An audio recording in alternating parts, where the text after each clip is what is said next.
کام کی جگہ پر جھگڑے تو ہوتے ہی ہیں، لیکن کیا یہ ضروری ہے کہ وہ ہمیشہ تباہی مچائیں؟ نہیں، بالکل نہیں، بلکہ یہ ترقی کا ایک موقع بھی بن سکتے ہیں۔ آج ہم یہی سیکھیں گے کہ کس طرح ایک پروفیشنل طریقے سے تنازعات کو حل کر کے ایک بگڑے ہوئے ماحول کو ایک مضبوط اور متحد ٹیم میں تبدیل کیا جا سکتا ہے۔ ذرا سوچیں، ایک ریسٹورانٹ ہے، رش کا وقت ہے، ہر طرف گاہک ہیں اور اچانک یہ آواز گونجتی ہے۔ یہ ایک بہت عام صورتحال ہے، خاص طور پر جہاں کام کا دباؤ بہت زیادہ ہو، وہاں ایک چھوٹی سی چنگاری بھی آگ لگا سکتی ہے۔ اور پھر دوسری طرف سے بھی جواب آ جاتا ہے۔ بس یہاں سے الزام تراشی کا کھیل شروع ہو جاتا ہے۔ سارا علی کو قصوروار ٹھہرا رہی ہے، علی سارا کو، اور بات دیکھتے ہی دیکھتے بگڑتی چلی جا رہی ہے۔ یہی وہ لمحہ ہے جہاں ایک مینیجر کا اصل امتحان ہوتا ہے۔ پوری ٹیم دیکھ رہی ہے، گاہک سن رہے ہیں۔ اب یہاں جو بھی قدم اٹھایا جائے گا نا، اس کا ماحول پر بہت گہرا اثر پڑے گا۔ تو ایسے میں ایک مینیجر کو کرنا کیا چاہیے؟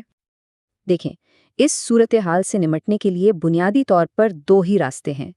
ایک راستہ ہے گریز کرنے والے کا، جو آنکھیں بند کر لیتا ہے، اور دوسرا راستہ ہے ایک ثالث کا، جو آگے بڑھ کر مسئلے کو حل کرتا ہے۔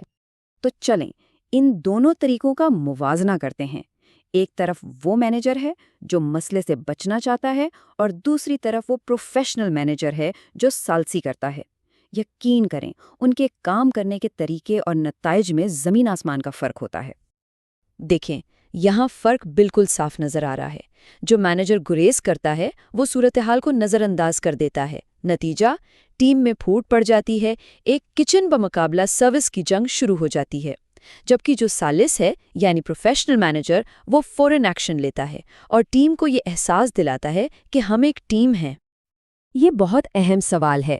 یہ جاننا کہ کیا کرنا ہے، یہ تو ایک بات ہے، لیکن یہ جاننا کہ اسے کرنا کیسے ہے، اصل مہارت تو یہی ہے۔ تو آئیے اس عملی حکمت عملی کو سمجھتے ہیں جو ایک پروفیشنل مینیجر استعمال کرتا ہے۔ تمام پروفیشنل لوگ جب بھی کوئی تنازعہ حل کرتے ہیں تو اس کی بنیاد ایک بہت ہی بنیادی اصول پر رکھی ہوتی ہے۔ یہ اصول ہر مینیجر کے لیے ایک گائیڈ کی طرح ہے۔ یہ اصول سننے میں بہت سادہ لگتا ہے، لیکن ہے بہت پاورفل۔ نجی کا مطلب ہے کہ عزت نفس کا خیال رکھا جائے، کسی کو سب کے سامنے شرمندہ نہ کیا جائے، اور منصفانہ کا مطلب ہے کہ کسی ایک کی طرفداری کرنے کے بجائے دونوں کی بات سن کر غیر جانبداری سے فیصلہ کیا جائے۔ تو ایک پروفیشنل مینیجر فوراً کیا کرتا ہے؟ سب سے پہلے وہ موقع پر جا کر بحث کو روکتا ہے، یعنی صورتحال کو قابو کرتا ہے۔ پھر وہ دونوں لوگوں کو الگ کرتا ہے تاکہ ماحول تھوڑا پرسکون ہو سکے، اور آخر میں وہ رش ختم ہونے کے بعد دونوں کے ساتھ بیٹھ کر بات کرنے کا وقت طے کرتا ہے۔ اب آتے ہیں اس طریقے کے مرکز پر۔ یہ ایک سادہ سا فارمولا ہے جسے LEAP کہتے ہیں۔ یہ تالسی کے پورے عمل کو انتہائی مؤثر بنا دیتا ہے۔ پہلا قدم، اور شاید سب سے ضروری قدم، بس سننا ہے۔ دونوں فریقوں کو اپنی بات کہنے کا، اپنے دل کی بھڑاس نکالنے کا پورا موقع دیں۔ اس دوران ایک مینیجر کا کام صرف اور صرف سننا ہے، بغیر کسی مداخلت یا فیصلے کے۔ دوسرا قدم ہے ان کے جذبات کو تسلیم کرنا۔ دیکھیں، اس کا مطلب یہ نہیں کہ آپ ان کے عمل سے متفق ہیں، نہیں، بلکہ آپ یہ بتا رہے ہیں کہ آپ ان کی مایوسی کو سمجھ سکتے ہیں۔ جب لوگوں کو لگتا ہے کہ انہیں سمجھا جا رہا ہے تو وہ فوراً دفاعی پوزیشن سے ہٹ جاتے ہیں۔ اب آتا ہے وہ موڑ جہاں بات الزام تراشی سے نکل کر حل کی طرف جاتی ہے۔ جب آپ ان سے ہی پوچھتے ہیں کہ حل کیا ہو سکتا ہے تو آپ انہیں مسئلے کا ذمہ دار اور حل کا حصے دار بناتے ہیں۔ یہ انہیں ذمہ داری کا احساس دلاتا ہے۔ اور آخر میں ایک ٹھوس قابل عمل منصوبے پر اتفاق کرنا ہے، جیسے آئندہ ہم چیخنے سے پہلے اسکرین چیک کرنے پر متفق ہیں، ٹھیک ہے؟ یہ ایک واضح معاہدہ ہے جو مستقبل میں ایسے واقعات کو روکنے میں مدد دے گا۔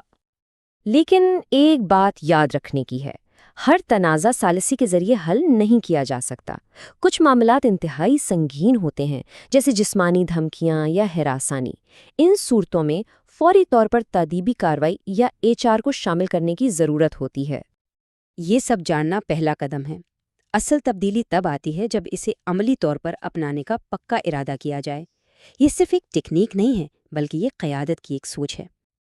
اور یہ وہ عہد ہے جو ہر لیڈر کو خود سے کرنا چاہیے۔ یہ ایک بہت طاقتور بیان ہے جو ایک مثبت اور پروفیشنل کام کے ماحول کی بنیاد رکھتا ہے۔ یہ صرف ایک جملہ نہیں، بلکہ ایک کامیاب ٹیم بنانے کا وعدہ ہے۔